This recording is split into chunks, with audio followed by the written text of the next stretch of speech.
সে বসে একা। এটি একটি বাংলা নাটক। আর এই নাটকটির একটি বিখ্যাত ডায়লগ আছে। আর ডায়লগটি হচ্ছে এমন: কি অদ্ভুত নিয়ম, এখানে মানুষ মানুষের শূন্য জীবন নিয়ে আসে তাকে আরো বেশি একা করে দেবার জন্য।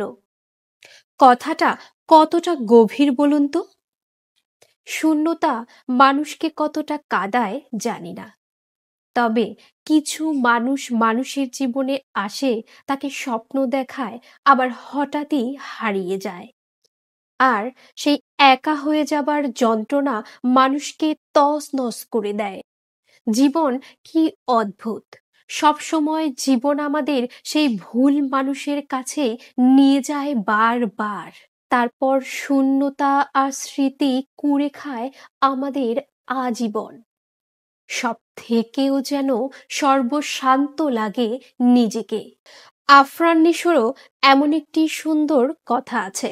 আসলে মানুষের জীবনে এমন কিছু স্মৃতি রয়েছে যেটা যতবার মনে হবে মানুষ ঠিক ততবারই কাঁদবে। আমরা আসলে কি চাই বলুন তো? স্মৃতি হয়ে বাঁচতে নাকি স্মৃতি আঁকড়ে বাঁচতে?